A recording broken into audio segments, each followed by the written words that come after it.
I'm Dr. Swati Garg, consultant neurologist at IB Hospital, Mohali. So today we're going to talk about dementia. What dementia is? Dementia आखिरकार है क्या? Dementia के main symptoms क्या होते हैं? Dementia के main symptoms क्या हैं? What are the causes of dementia? What are the types of dementia? Early dementia, late dementia.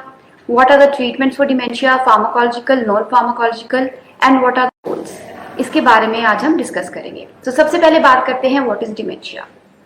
Dementia is a collection of symptoms including decline in memory, and there is a difficulty in reasoning and communication skills, and there is a gradual loss of skills which are needed to carry out daily activities in the life. And these changes and these symptoms are caused by the structural and the chemical changes in the brain. So अगर हम बात करें what are the main symptoms of dementia? Main symptoms of dementia are loss of memory. रोज की चीजें भूल जाना, कुछ चीजें रख के भूल जाना, और डिफिकल्टी इन रिकॉलिंग इवेंट्स. कोई अगर घर में कोई फैमिली फंक्शन हुआ है. सेकेंड इज द कम्युनिकेशन और planning and organising difficulties. Difficulty in organising things, communicating with others, and difficulty in making any reasoning, any judgements. Third is the language problems, in which patient will find difficult to speak and difficult to understand what others are saying. And these are the main symptoms. इसके बारे में अभी हम detail में बात करेंगे. उससे पहले हम बात करते हैं what are the main causes of dementia. Number one cause of dementia are neurodegenerative disorders. So what are neurodegenerative disorders? Main neurodegenerative disorder जो है that is Alzheimer's disease. That's the most common cause of dementia. Neurodegeneration means जब आपके neurons brain cell में die करना शुरू कर जाते हैं, श्रिंक करना शुरू कर जाते हैं, they lose their function. That is these diseases called neurodegenerative diseases. Number two are the vascular causes. If a patient is having recurrent stroke and they'll end up in multi-infarct state, that is known as vascular dementias. Then metabolic causes like vitamin deficiencies, endocrine disorders like thyroid disorders, adrenal disorders can lead to dementia. Then are the toxics like alcohol, drugs, infections, various infections can lead to dementia. And then are the trauma, psychiatric illness like depression, they all can lead to dementia. After knowing the causes of dementia, let us know what are the main symptoms associated with dementia.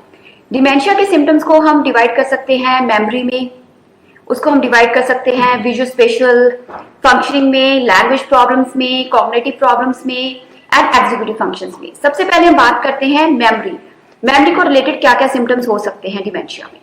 So there will be loss of memory in the form of forgetting recent events, misplacing bills, missing appointments और forgetting appointments, and then asking repetitive questions. ये सब memory की अगर ये symptoms नजर आए तो ये डिमेंशिया के सिम्टम्स हैं. Then visual spatial symptoms. What do we mean by visual spatial? Visual means vision, देखना. Spatial means space. सो इसमें क्या होता है, the coordination between the vision and the space. उसके क्या सिम्टम्स होंगे? Navigation problems like if you are driving, losing your way, you don't know way to go, getting lost on the ways, forgetting your home कि कहाँ पे है आपका घर, difficulty in locating your home, and then difficulty in locating items in just one plain sight, recognizing faces. ये सब visual spatial के symptoms है. Now if we talk about language, language में क्या problem आ सकती है patient को? There will be difficulty in retrieving words or names. जैसे किसी सब्जी का नाम भूल जाना, फ्रूट का नाम भूल जाना, ये चीजें. Problems in comprehending, बोलने में दिक्कत आना, और आप क्या बोल रहे हो उसको comprehend ना करना, समझ ना पाना. एफर्टफुल स्पीच और नॉन फ्लुएंट स्पीच. उसके बाद ग्रामेटिकल एरर्स और रीडिंग में प्रॉब्लम होना और लिखने में प्रॉब्लम होना. ये सिम्टम्स होते हैं लैंग्वेज में. सो व्हाट आर एग्जीक्यूटिव में क्या क्या प्रॉब्लम्स आ सकते हैं? What do we mean by executive? That is basically how do we organise things and how do we give reasoning. Executive में देयर मल्टीटास्किंग होती है. So what are patients of dementia? They suffer from multitasking. They will difficulty in reasoning, poor judgement, distractibility will be there, they will not be able to concentrate, multitasking नहीं कर पाएंगे, reasoning नहीं दे पाएंगे चीजों को लेके. और क्या चीजें हैं जो डिमेंशिया में अफेक्ट हो सकती हैं? और चीजें हैं जैसे कि घर की रेगुलर गैजेट्स यूज करना, how to use a microwave, how to use remote, AC remote, TV remote, mobile number कैसे डायल करना, disorientation to time and place, ये सारे सिम्टम्स होते हैं डिमेंशिया के। ये पेशेंट में अगर सिम्टम्स हो तो हमें पता चल जाता है कि पेशेंट को डिमेंशिया है।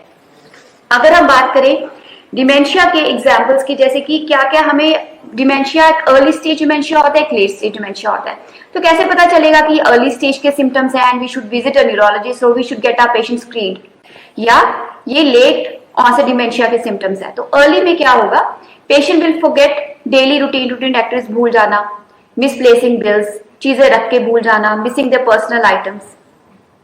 सेकेंड वन आ जाता है trouble finding exact word to express himself और हरसेल्फ।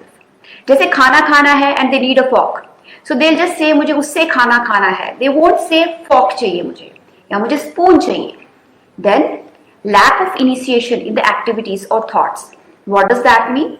अगर प्रिपेयर करना है एक मील घर में तो they won't know how to go about it, कि अभी गैस ऑन करना है, अभी कुकर रखना है, या मुझे कैसे प्रिपेयर करना है। So there will be lack of initiation and lack of how to go about it, and then there will be hopelessness in the life, the lack of interest in the activities, and then there will be inability to participate in meaningful conversations. There will be the lack of initiation. They will be acting out dreams. जैसे रात को सो रहे हैं और सपने में आ रहा है वो भाग रहे हैं, so they'll act out dreams like that. हर चीज में ज्यादा बोलना, ज्यादा करना, ये सब अगर सिम्टम्स आते हैं तो हमें पता चल जाएगा कि patient suffering from early stage dementia. So what are the symptoms of late stage dementia? Late stage में डिमेंशिया के पेशेंट्स को क्या होगा? लेट स्टेज में he'll forget how to use household activities, कि मैं जैसे गैजेट्स यूज करना है तो वैसे कैसे करना है, जैसे माइक्रोवेव है उसको कैसे चलाना है, फोन है, मोबाइल है, how to dial the numbers, remote को कैसे यूज करना है। Then there be a paucity of words while talking. कोई भी अगर सेंटेंस बोल रहे हैं तो उसमें ग्रामेटिकल मिस्टेक्स होगी, बहुत कम वर्ड्स होंगे, he or she will not be able to express, or there will be effortful speech, non-fluent speech. Then third is false beliefs, like if there is a deceased relative, उनको लगेगा कि relative जैसे पहले नहीं है तो भी है वो, like वो जिंदा है जबकि वो जिंदा नहीं है रियल लाइफ में, या उनको लगेगा घर में कोई चोरी कर रहा है, so there will be false beliefs. Hallucinations, the most important symptom. What are hallucination? Visual hallucinations. Visual hallucinations का मतलब है जो चीजें हमें दिख नहीं रही, जैसे उनको लगेगा कि मुझे सांप दिख रहा है या मुझे कोई कमरे में आया है, कोई दिख रहा है जो कि रियल लाइफ में नहीं है। और ऑडिटरी हेलुसिनेशंस, कुछ सुनना, जो आपको आवाजें नहीं सुनाई दे रही वो उनको सुनाई दे, that those are auditory hallucinations. रात को उठ के भागना, सोते हुए भाग के घर से बाहर निकल जाना, बार बार रात को उठना, ये सारी दिक्कतें शुरू हो जाती हैं। ये सारे सिम्टम्स जो हमने बात किए हैं ये लेट स्टेज के सिम्टम्स हैं। तो अब सिम्टम्स के बाद बात करने के बाद लेट्स टॉक कि why is important to diagnose and to treat dementia early. Diagnosis के लिए we have to go for the blood test, routine blood test, and we have to go for a scan. So why do we diagnose and treat early? It's very important because it improves the quality of life in the patients. It improves the quality of the care given to the patient. It has a positive effect on the family members and the caregivers, and we can start counseling of the family at an earlier stage. So अगर हम treatment के बारे में, treatment modalities के बारे में बात करते हैं, treatments are divided into two parts, pharmacological treatment, non pharmacological treatment. Pharmacological treatment के लिए you can go to your neurologist, but for non pharmacological treatment जो आपके लिए बहुत ज्यादा इंपॉर्टेंट है, क्या आप एफर्ट्स कर सकते हैं घर में for the patients of dementia? First is cognitively stimulating activities कराइए घर में, रीडिंग, गेम्स। उसके बाद physical exercises, Mediterranean diet like include fresh fruits and vegetables, whole grain, legumes. उसके बाद सोशल इंटरेक्शंस, फैमिली में कोई घर पे फंक्शन है, अपने रिलेटिव्स के साथ कोई भी फंक्शन है। उसके बाद हो जाता है proper personal hygiene, adequate sleep, financial planning, allocation of assets किसको देने हैं, प्रॉपर हेल्थ प्लानिंग। उसके बाद अपनी एंगेजमेंट करना मीनिंगफुल एक्टिविटीज में लाइक प्लेइंग और म्यूजिक के साथ, और इफेक्टिव कम्युनिकेशन स्किल्स डेवलप करना पेशेंट के साथ। ये सब चीजें हैं जिसके साथ आप एक पेशेंट को अच्छे से डील कर सकते हैं घर में, केयर जो होते हैं और जो फैमिली मेंबर्स होते हैं। तो हम अक्सर पेशेंट में क्या देखते हैं, what are the common problems, communication में आखिर प्रॉब्लम्स होती क्या है, ये वो बहुत इंपॉर्टेंट क्वेश्चन हमसे पेशेंट पूछते हैं कि how do we do it. तो कम्युनिकेशन में प्रॉब्लम्स पेशेंट को क्या आएगी? सबसे पहले प्रॉब्लम जो आती है that is word finding difficulty. Patient को पता नहीं चलेगा इसके लिए क्या वर्ड यूज करना है। पॉसेस मैंने अभी आपको पहले बताया कि वर्ड्स बहुत जो होते हैं, सेंटेंस होंगे उसमें बहुत वर्ड्स कम होंगे, पॉसिटिव ऑफ वर्ड्स होगा। They will keep on repeating again and again, right. They will be unable to name, जैसे किसी फल का नाम भूल जाएंगे, किसी सब्जी का नाम भूल जाएंगे, और बहुत कम बोलेंगे, लिखने में दिक्कत आ जाएगी, पढ़ने में दिक्कत आ जाएगी, काफी चीजों में दिक्कत आती है, जेस्चर्स के साथ करेंगे, डिसीजन मेकिंग में प्रॉब्लम आ जाती है। तो आप कैसे डील कर सकते हैं इसको? Two approaches are there, one is verbal, the other one is non verbal. So non verbal approach में क्या करना होता है, you have to approach from front. कभी भी बैक पे जाके आवाज मत दीजिए, बैक पे जाके बात कीजिए, सामने से बात कीजिए। Maintain an eye contact with the patient at an eye level and use a gentle touch. So what are the verbal? Verbal में you use a calm and gentle voice. You use simple sentences. Simple words use करेंगे. You will call them by their name. You will be respectful to them, right? And you will give them time to respond. You won't be in a hurry कि अभी के अभी बताओ, अभी के अभी हमें जानना है क्या है. So you should show patience. So in the end, if I have to end lifestyle modification, जैसे मैंने आपको बताया, regular exercises, a healthy diet, and a very good control of your diabetes, hypertension and dyslipidemia, because इनके control से stroke नहीं होगा तो vascular dementia के चांसेस बहुत कम हो जाते हैं. So in a nutshell, if I have to conclude, I'll say it's very important to screen people at the age of 65 or more for the dementias, so that we can treat the reversible dementias. We can go for the lab test, we can go for the scanning, and then early diagnosis and treatment can elevate the symptoms of the patient. They can reduce the hospitalization rate of the patient.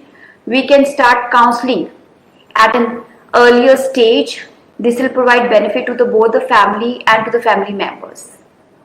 Thank you. Any questions regarding dementia?